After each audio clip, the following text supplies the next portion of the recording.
So I'm working on rebuilding this rear cylinder for the KX80, which I got pulled apart in the garage.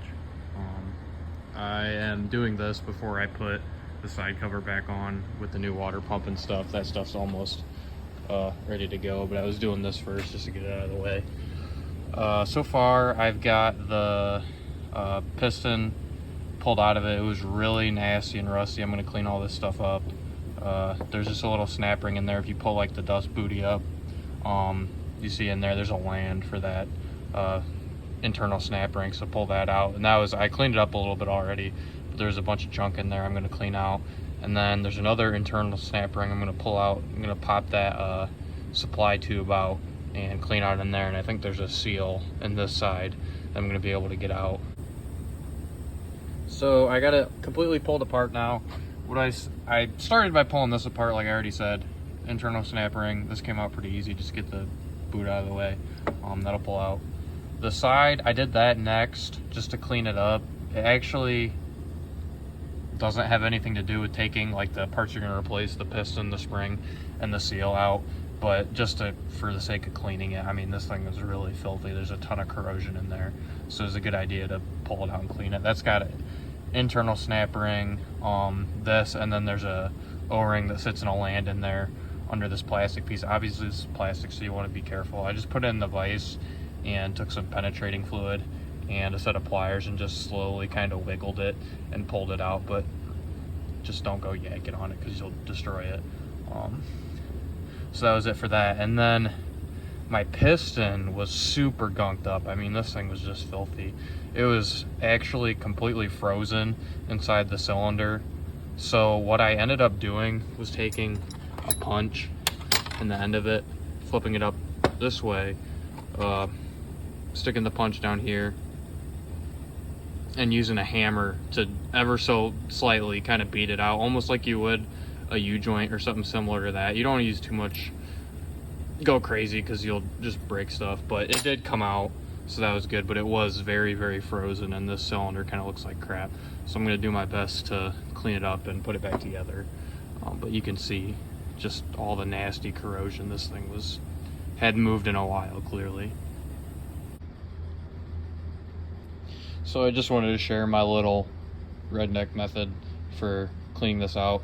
I have an old like a 3M Scotch-Brite pad. This stupid thing would focus. And I've got like a little homemade mandrel. I don't even know what it is, like 5/16 rod or something. I cut a slit in the end of it, just mild steel, so it's easy to unclamp and kind of reclamp at the end.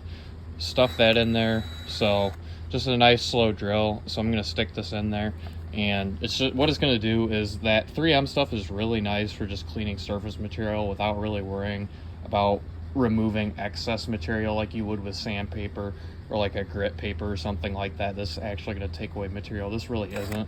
It's just going to give you a nice surface shine. So this is what I'm going to use to just stick in here and just nice and slowly clean up kind of the center of that piston cylinder, so that the new piston, basically with the nice seals and stuff, seals really nicely and doesn't get seized again like the old one was with all that corrosion crap in there. So yep.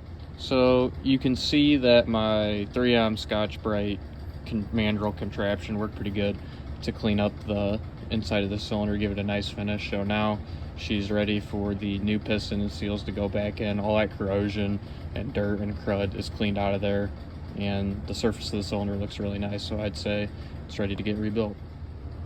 So I got the new piston with seals in there, and just as a quick dummy check, I slid it in with the spring, and just to make sure the bore and the seals and everything are working properly, just give it a couple presses. And it's kind of hard to see on video, but I got it pressed in, and the spring has no problem. There's plenty of tension behind that piston with the spring, so the spring has no problem pushing the piston back to the top, so that's a really good sign. So I'm going to continue with the rebuild. So I was getting the last bit assembled, putting the actual piston that the lever moves back in that slides the piston in here up and down, more like a ram, like a threaded rod with a ram on the end that moves the piston.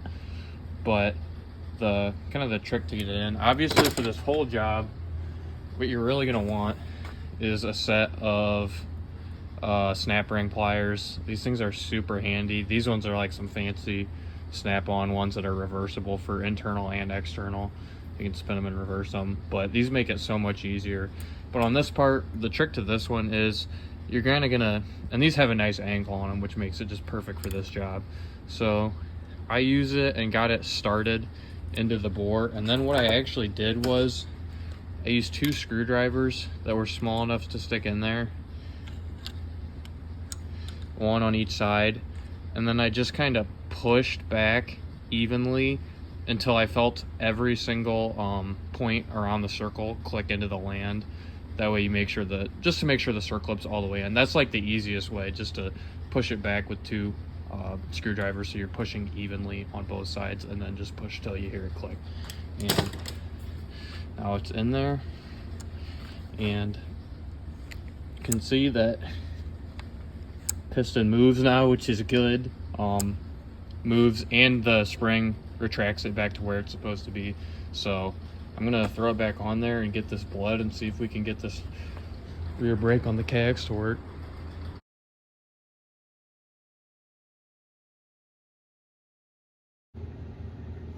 So I wanted to finish up this brake video. I got the KX all put back together. I just rode it. Rode really good. Pretty happy with it. But I wanted to talk about how I got this bled. So obviously, because I rebuilt this, actually when I took it all apart anyway, basically the whole brake system had no fluid in it. So that was kind of a get-go from the start. I knew something was probably wrong. So what I ended up having to do, typically how you would normally bleed something, like if you were gonna change the caliper or just something towards the end of the line, or where you might have let in some air, or how you would bleed a car. So you're gonna pump this up, hold it, crack the bleeder screw loose, let the air out, and then repeat until you get no more air. On this, since it was basically completely devoid, the whole system was empty of brake fluid, I had to fill it up, and for some reason I could not get it to bleed that normal way. It just was not working. I kept getting air over and over. It was kind of pissing me off. So what I ended up doing was, I have this Mighty Vac syringe basically for filling my diffs on my Outlander and stuff that's hard to reach. Makes it super convenient. Plus it's got a nice scale on the back, so you know exactly how much fluid you're putting in. Makes it pretty easy. But the hose that it comes with is the perfect size to fit over the bleeder screw. So what I did was I put that over the bleeder screw, sucked this out, basically putting a vacuum on the brake system, and then I cracked that bleeder screw loose just to try and pull the fluid from the top of the system all the way to the caliper. Basically, you're trying to pull all that air out. I did that a couple times, and that seemed to do the trick. I finally got the air out of it, and once I got like the fluid moving, I was able to use the normal method to finish it up basically, and now it's nice and firm, and the rear brake works great. So I was pretty happy with that.